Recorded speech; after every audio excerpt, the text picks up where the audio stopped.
الحمد لله رب العالمين، والصلاة والسلام على سيدنا محمد وعلى آله وأصحابه أجمعين، وعلى من تبعهم بإحسان إلى يوم الدين. أما بعد، فأعوذ بالله من الشيطان الرجيم. بسم الله الرحمن الرحيم. والفجر وليال عشر والشفع والوتر والليل إذا يسر هل في ذلك قسم لذي حجر. وقال الله تبارك وتعالى: إن عدة الشهور عند الله 12 شهرا في كتاب الله يوم خلق السماوات والأرض منها 4 حرم ذلك الدين القيم فلا تظلموا فيهن أنفسكم. وقال رسول الله صلى الله عليه وسلم: ما من أيام أحب إلى الله أن يتعبد له فيها من 10 ذي الحجة يعدل صيام كل يوم منها بصيام سنة وقيام كل ليلة منها بقيام ليلة القدر. وقال رسول الله صلى الله عليه وسلم: صيام يوم عرفة أحتسب على الله أن يكفر السنة التي قبله والسنة التي بعده أو كما قال عليه الصلاة والسلام. صدق اللہ مولانا العظیم. میں نے آپ کے سامنے 2 جگہ سے قرآن پاک کی تلاوت کی اور 2 حدیثیں آپ کے سامنے پڑھی ہیں. اللہ تعالی ہمیں قرآن اور سنت کے ہر حکم پر عمل کرنے کے لیے قبول فرمائے. اللہ تعالی ہمیں توفیق عطا فرمائے کہ ہم اپنی ہر صلاحیت، ہر دولت، ہر نعمت جو اللہ نے ہمیں دی ہے اسے اللہ کی رضا والے کاموں میں خرچ کریں. ہمارا سلسلہ وار جمعے کا بیان چل رہا ہے. حضرت شقیق بلخی رحمۃ اللہ علیہ کے 6 نکات پچھلے 3-4 جمعوں سے وہی بیان چل رہا تھا. اس کے 2 نکات باقی ہیں، لیکن ذوالحجہ کے دن آ گئے ہیں، آگے عید کے دن آ رہے ہیں. اس موضوع کو انشاءاللہ عید کے بعد تسلسل دیں گے، اس کو کنٹینیو کریں گے. فی الحال ذوالحجہ کے بارے میں بات کرنا مقصد ہے. قرآن کریم کی ایک آیت ہے، ایک سورت کی ابتدا میں چند آیتیں ہیں: والفجر ولیال عشر والشفع والوتر. حضرت جابر ابن عبداللہ رضی اللہ تعالی عنہ اور بعض دوسرے صحابہ سے روایت ہے، مستدرک حاکم میں، مسند احمد میں، بیہقی میں، جو حدیث کی کتابیں ہیں، معتبر کتابیں، کہ نبی کریم صلی اللہ علیہ وسلم نے ان آیات مبارکہ کی تشریح اور تفسیر میں فرمایا: والعشر، قسم ہے 10 کی. تو نبی پاک علیہ السلام نے فرمایا کہ 10 کا مطلب ذوالحجہ کے شروع کے 10 دن، ذوالحجہ کے شروع کے 10 دن، عشر اضحیہ، قربانی والے دنوں کے شروع کے 10 دن. والشفع، اللہ فرماتے ہیں اور میں قسم کھاتا ہوں جفت کی، ایون کی، جو برابر تقسیم ہو سکتا ہو، اور میں قسم کھاتا ہوں طاق کی، اوڈ کی، جو برابر تقسیم نہ ہو سکتا ہو. تو اسی حدیث میں نبی پاک علیہ السلام نے فرمایا کہ جفت کا مطلب ہے ذوالحجہ کی 10 تاریخ، اور طاق کا مطلب ہے عرفہ کا دن، یعنی ذوالحجہ کی 9 تاریخ. تو اللہ رب العزت نے گویا اس تفسیر کے مطابق ذوالحجہ کے 10 دنوں کی قسم کھائی، اور پھر خاص طور پر قسم کھائی ذوالحجہ کی 9 تاریخ جو عرفات کا دن ہے. اسی طرح خاص طور پر قسم کھائی ذوالحجہ کی 10 تاریخ جو قربانی کا پہلا دن ہے. اب آپ اس مضمون کو پہلے بھی سن چکے ہوں گے علماء کرام سے کہ کسی بھی چیز کی جو قسم کھائی جاتی ہے تو وہ اس چیز کے بہت ہی اہم ہونے کی وجہ سے کھائی جاتی ہے. اور اسلام میں حکم یہ ہے کہ بندہ اگر قسم کھائے تو صرف اللہ کے نام کی یا اللہ کی کسی صفت کی قسم کھائے. اس کے علاوہ کسی کی بھی قسم کھانا حرام ہے، کیونکہ مسلمان کی نظر میں سب سے اہم وہ اللہ کی ذات اور اللہ کی صفات، اتنا اہم اور کچھ بھی نہیں ہو سکتا، اس لیے اللہ کے سوا کسی بھی چیز کی قسم کھانا حرام۔ لیکن خود اللہ تعالی چیزوں کی قسم کھاتے ہیں، کیوں؟ اللہ کی نظر میں اپنے بندوں کے لیے کوئی چیز بہت اہم ہو سکتی ہے، اللہ کے لیے کچھ بھی اہم نہیں ہے۔ اللہ بے نیاز، اللہ الصمد، اللہ غنی ذوالجلال والاکرام، اللہ کے لیے خود کوئی بھی چیز اہم نہیں ہے، سب چیزیں اللہ کی مخلوق ہونے میں سب برابر۔ تو اللہ تعالیٰ قسم کھاتے ہیں، کبھی آسمان کی قسم، کبھی چاند کی قسم، کبھی جیسا کہ اس سورہ مبارکہ میں فجر کے وقت کی قسم، جس کو حضرت عبداللہ ابن عباس رضی اللہ تعالیٰ عنہ نے یوں فرمایا کہ اسی سورت کے شروع میں جو فجر کے وقت کی قسم کھائی ہے، اس سے مراد یہ ذوالحجہ کی پہلی تاریخ کی فجر ہے۔ تو اللہ رب العزت چیزوں کی قسم کھائیں گے اس لیے کہ اللہ تعالی حلال اور حرام کی پابندیوں سے اوپر ہے۔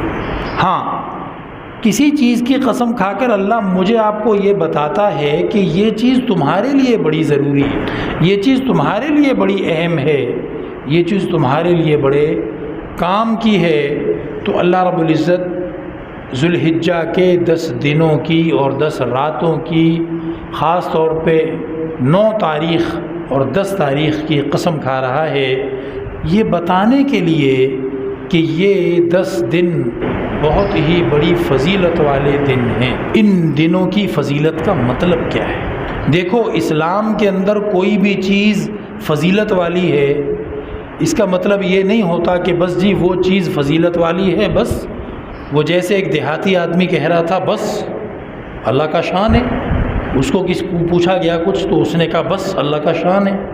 وہ بھائی اللہ کا شان تو ہے، لیکن کوئی چیز فضیلت والی تب ہوگی جب تم اپنے عمل کے ذریعے سے اس سے فائدہ اٹھاؤ۔ اب حرم شریف، خانہ کعبہ، مسجد نبوی، روضہ مقدسہ، یہ بڑی فضیلت والی جگہ ہے، کون انکار کرے گا؟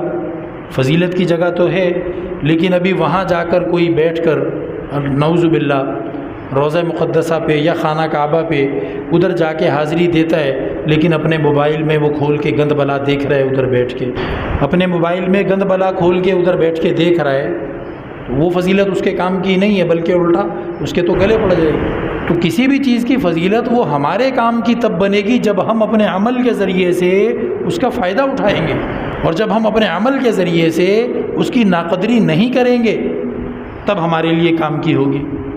تو اب ان 10 دنوں کی فضیلت ٹھیک ہے جی، بہت بڑی فضیلت ہے، اب کرنا کیا ہے؟ ان 10 دنوں میں نیکیاں زیادہ کرنی ہیں، فرض زیادہ اہتمام سے ہم پورے کریں، سنت اور نفل زیادہ اہتمام سے قائم کریں، اور اللہ کی منع کی ہوئی چیزوں سے، حرام چیزوں سے بچنے کی زیادہ مؤثر پلاننگ کر کے اور زیادہ ان سے دور رکھنا ہے اپنے آپ کو، اللہ کی نافرمانیوں سے خود کو دور رکھنا ہے۔ ان 10 دنوں کی فضیلت کا یہ مطلب ہے۔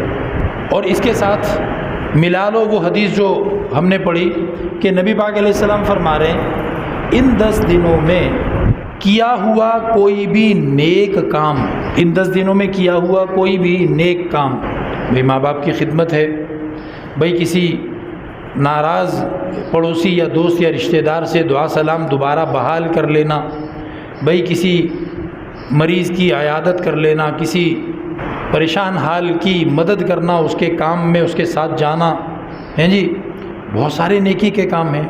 اور پھر اپنا اور اللہ کا جو معاملہ ہے اس کو سیدھا کرنے کی کوشش کرنا، توبہ کے ذریعے، استغفار کے ذریعے، ذکر کے ذریعے، تلاوت کے ذریعے، نوافل کے ذریعے، فرض کی ادائیگی کے ذریعے، گناہوں سے دور رہنے کے ذریعے۔ ان 10 دنوں میں بندہ جو بھی کوئی اچھا کام کرتا ہے، اللہ کے رسول فرما رہے ہیں وہ اللہ کو اتنا پسند آتا ہے کہ اتنا پسند باقی پورے سال میں کیا ہوا کام نہیں ہے۔ ان 10 دنوں میں تم نیکی کرو، اللہ کی طرف سے زیادہ شاباشی، زیادہ قبولیت، زیادہ پسندیدگی کا اظہار ہوگا۔ احب الی اللہ، اللہ کو زیادہ پسند ہے۔ اور فرمایا کہ ان 10 دنوں میں ایک دن کا روزہ رکھنا، ایک دن کا روزہ رکھنا وہ اللہ کی بارگاہ میں ایسے ہے جیسے کہ پورے 1 سال کا روزہ رکھا۔ اور جس نے ان 10 دنوں کی راتوں میں ایک رات قیام کیا تو شب قدر کے قیام کے برابر ہے، شب قدر کے قیام کے برابر ثواب ہے۔ شب قدر کی اپنی فضیلتیں خصوصیات الگ سے بھی ہیں، لیکن ان 10 دنوں کی ہر رات میں اگر کسی نے توبہ استغفار کر لی اور عبادت کر لی، بھلے 3 منٹ کی بھلے 3 گھنٹے کی، توجہ کر کے اللہ رب العزت سے رونا دھونا توبہ استغفار کر لی، فرمایا کہ شب قدر کے عبادت کے برابر اس کی یہ عبادت شمار ہو جائے۔ کتنی آسان نیکی ہے جی۔ آپ الارم لگا کے سو گئے، اللہ مجھے بھی توفیق عطا فرمائے، آپ 3 بجے اٹھ گئے، 4 بجے اٹھ گئے اور آپ نے وضو کر کے اللہ سے اپنے گناہوں کی توبہ کر لی، 2 نفل پڑھ لیے۔ کتنا ٹائم لگتا ہے ہمیں 2 نفل پڑھنے میں؟ ہمارے تو 2 نفل چھوٹے سے تو ہوتے ہیں، 3 منٹ 4 منٹ، اس کے بعد دوبارہ سو جاؤ یار گھٹنے ہیں۔ لیکن کیا ہے کہ شب قدر کے برابر عبادت کا ثواب۔ تو ان 10 دنوں اور 10 راتوں کی کمائی کرنے سے ہوگی، کیے بغیر تو نہیں ہوگی۔ اور کم سے کم بندہ اتنی شرم تو کلمہ پڑھنے والے کو ہوتی ہی ہے کہ بھائی اپنی دن اور رات کی زندگی میں ان 10 دنوں میں خود کو گناہوں سے دور رکھے۔ بھائی ان 10 دنوں میں میری زبان سے بیہودہ فضول گالی گلوچ نہیں نکلے گی۔ بھائی ان 10 دنوں میں میں لوگوں کی پیٹھ پیچھے برائیاں تذکرے نہ سنوں گا نہ کروں گا۔ بھائی بڑے دن چل رہے ہیں، بڑے دنوں میں ہم الٹے کام نہیں کریں گے۔ ان 10 دنوں میں موبائل فون پر ہر الٹا سیدھا ننگا ڈھکا ہوا وہ دیکھتا رہوں، نہیں، میں ان 10 دنوں میں یہ نہ کروں۔ بھائی ان 10 دنوں میں کیا کروں؟ لا الہ الا اللہ کی کثرت، استغفر اللہ کی کثرت، اللہ اکبر کی کثرت، اور اللہ کے حکم پورے کرنے کی پلاننگ۔ اچھا بھائی قربانی آ رہی ہے، قربانی کرنی ہے، کیسا انتظام کروں؟ اچھا بھائی ایام تشریق آ رہے ہیں، تکبیرات تشریق پڑھنی ہوں گی، اس تکبیر تشریق کے پڑھنے کی غلطیاں ٹھیک کر لوں اپنی، اور تکبیر تشریق میں بھول نہ جاؤں۔ گھر والوں کو بھی سمجھاؤں کہ ہر نماز کے بعد 5 دن تک تکبیریں پڑھنی ہوتی ہیں۔ ان کاموں میں اپنا وقت ہم خرچ کرنے والے ہیں۔ حج کی بات کریں گھر میں دوستوں میں کہ یار کتنے مسلمان حج پہ گئے ہوں گے، ہمیں توفیق نہیں ہو سکی، اللہ ہمیں بھی بلائے، ہم حج پہ کیسے جا سکتے ہیں، ہم کس طرح حج کا انتظام کر سکتے ہیں، ہم BC ڈال لیں گے، ہم فلاں اپنی جائیداد آگے پیچھے کریں گے، فلاں سودا کاروبار کریں گے تاکہ پیسہ جمع ہو، ہم حج پہ جائیں۔ اور حج پہ جانے کی محبت اپنے دل میں بڑھانی چاہیے۔ اللہ والوں کے بارے میں لکھا ہے کہ چھوٹی عید کے بعد سے اداس ہو جاتے تھے، چھوٹی عید جب گزر گئی نا اس کے بعد اداس ہو جاتے تھے، اور تھوڑی تھوڑی دیر کے بعد کہتے تھے کہ اللہ اور رسول کے سچے عاشق اب حج پہ جانے کے لیے خریداری کر رہے ہوں گے، احرام کا کپڑا خرید رہے ہوں گے، اب جناب علی اپنا پاسپورٹ بنا رہے ہوں گے، اب ان کا ویزا لگ گیا ہوگا، اب ان کی ٹکٹ ہو گئی ہوگی، اب ان کا جو ہے فلاں کام ہو گیا ہوگا۔ اور جیسے جیسے حج کے دن نزدیک آتے ان کی اداسی بڑھتی جاتی، اور وہ کہتے کہ اللہ ہمیں کب حج پہ بلائے گا، اللہ ہمیں کب حج پہ بلائے گا۔ انسان جس دروازے کو بجاتا رہتا ہے وہ دروازہ کھل ہی جاتا ہے۔ آج اگر مجھے شوق ہی نہیں ہے حج پہ جانے کا، میری زندگی میں تذکرہ ہی نہیں ہے کہیں حج پہ جانے کا، تو پھر میں کہاں جاؤں گا؟ میں تو نہیں جاؤں گا پھر۔ تو یہ 10 دن ہم نے ان چیزوں میں گزارنے ہوتے ہیں۔ اچھا بھائی ان 10 دنوں کے اور کیا کیا حکم ہیں؟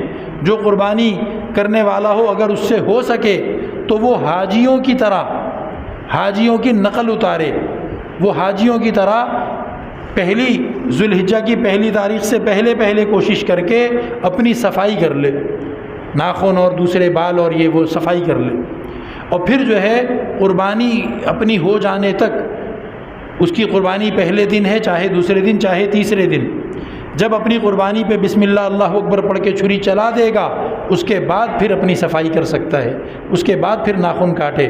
یہ سنت ہے، یہ اچھا ہے، ایسا کر لے تو اور بھی بہتر ہے، اور بھی ثواب کی چیز ہے۔ ان 10 دنوں میں ہم یہ باتیں کر رہے ہوں، ان چیزوں کو سیکھیں، ان چیزوں کو سنیں، ان چیزوں کو پڑھیں، اور ایک دوسرے سے یہ والی باتیں کریں، بجائے اس کے کہ ہم بیٹھے مل کے کسی تیسرے بندے کی برائیاں شروع کر دی، بیٹھے مل کر اور ایک دوسرے سے گناہ کی یا جھگڑے کی یا فضول باتیں شروع کر دیں۔ تو ان 10 دنوں کو ہم نیکی کے ساتھ گزارنے والے بنے۔ کیا فرمایا کہ ان 10 دنوں میں کی ہوئی نیکی اللہ کو زیادہ پسند آتی ہے۔ آپ نے جب یہ سن لیا نا تو آپ سمجھدار ہیں، اب آپ اس کا الٹا کر کے دیکھیں۔ الٹا یہ بنے گا کہ ان 10 دنوں میں کیا ہوا گناہ اللہ کو زیادہ ناراض کرے، اللہ کو زیادہ ناراض کرے۔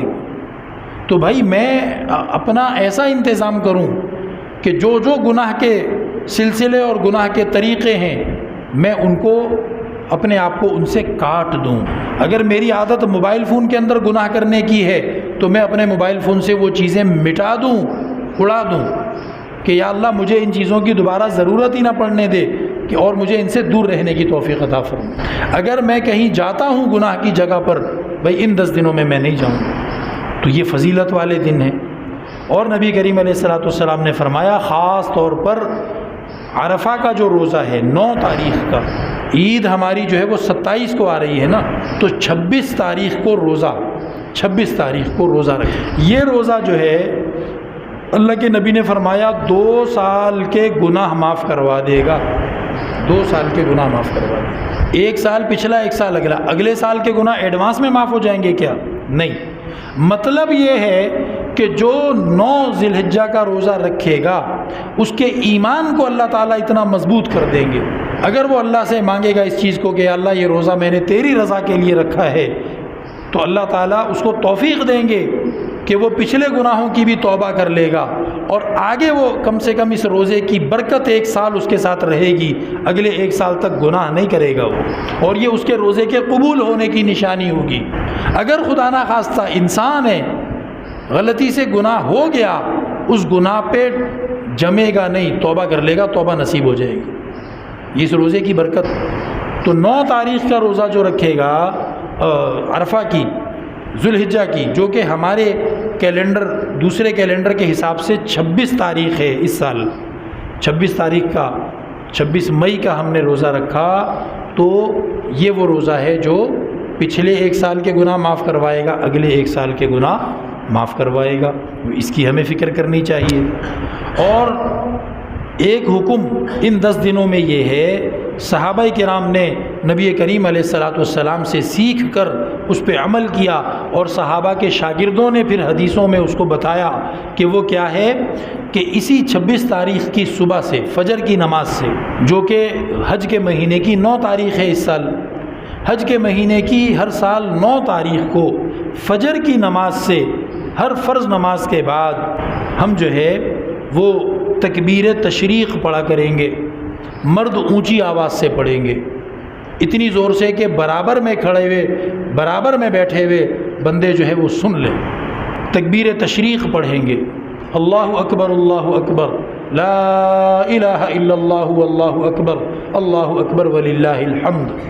شروع کب کرنا ہے؟ 9 کی فجر سے۔ بھئی امام صاحب بھول گئے، آپ نے پیچھے زور سے پڑھنا شروع کر دیا، سب کو یاد آ جائے گا، سب پڑھ لیں گے۔ اور یہ ختم کب کرنا ہے؟ عید کے بعد چوتھا جو دن ہوگا اس کی عصر کی نماز کے بعد آخری دفعہ پڑھنا ہے۔ 13 ذی الحجہ کی عصر کی نماز کے بعد آخری دفعہ پڑھنا ہے۔ یہ حکم ہے ان 10 دنوں میں سے، یہ شروع ہوتا ہے، شروع کے 10 دنوں میں، ختم ہوتا ہے جا کے 13 تاریخ کو۔ اس حکم پر بھی ہم عمل کرنے والے بنے۔ تکبیر تشریق جس کو یاد نہیں ہے وہ ضرور یاد کرے، واجب ہے۔ نماز کے بعد پڑھنا جب واجب ہے تو سیکھنا بھی واجب ہوگا کہ نہیں ہوگا؟ یہ سیکھے بغیر پڑھو گے، لہٰذا جس کو نہیں آتی وہ سیکھے، اس کو یاد کرے، اور گھر میں جا کر اپنی عورتوں کو ابھی سے بتانا شروع کرو کہ بھئی وہ بھی پڑھیں گی، ہر فرض نماز کے بعد تکبیر تشریق انہوں نے بھی پڑھنی ہے، ان پر بھی واجب ہے۔ اور اسی طریقے پہ چاند رات کی عبادت، چاند رات کو عبادت کرنا، چاند رات کو کیا کرنا؟ ایک دفعہ کہہ دیں زور سے، چاند رات کو کیا کرنا؟ ہمارے معاشرے میں یہ چیز ختم ہو چکی ہے۔ چاند رات سمجھتے ہیں شرابیں پینے کی رات ہے، اللہ معاف کرے۔ چاند رات سمجھتے ہیں وہ کسی کو کچھ نہیں بھی خریدنا ہوتا نا، وہ مارکیٹ میں پہنچے ہوئے ہوتے ہیں، وہ رونق دیکھنے گئے ہیں، جی رونق دیکھنے گئے ہیں۔ اللہ تعالیٰ کو یہ مارکیٹیں سب سے بری جگہ لگتی ہیں، مجبوری میں بندہ ادھر جائے، جو چیز خریدنی ہے خرید کے واپس بھاگے، اور کوشش کرے کہ چاند رات کے لیے کوئی شاپنگ بچا کے نہ رکھے، کیونکہ چاند رات کو جو بے پردگی، جو رش، جو مردوں عورتوں کا ایک دوسرے کو ٹکریں مارنا مارکیٹوں میں یہ ہوتا ہے، یہ جہنم کی ایک ایک جو ہے ایک منظر ہوتا ہے، اللہ ہمیں بچائے اس سے۔ تو کوشش کریں بھائی گھر والوں سے پوچھ کر جو بھی ضروری کام ہے وہ پہلے سے کر کے رکھیں، چاند رات کو بازار نہ جانا پڑے۔ اور چاند رات عبادت کی رات ہے، حدیث میں آتا ہے جو عیدوں کی رات، چھوٹی عید اور یہ بڑی عید، جو عیدوں کی رات کو زندہ کرے گا اللہ تعالیٰ اس کے دل کو کبھی مرنے نہیں دے گا، اس دن بھی اس کا دل نہیں مرے گا جس دن سب کے سب مر جائیں گے، یعنی جب سور بھونکا جائے گا قیامت میں تب بھی اس اللہ کے بندے کا دل زندہ ہوگا اور اللہ کا ذکر کر رہا ہوگا۔ کتنی بڑی فضیلت! جو دل اللہ کا ذکر کر رہا ہوگا وہ قیامت کی گھبراہٹ سے گھبرائے گا کیا؟ نہیں، وہ پرسکون ہوگا بھائی۔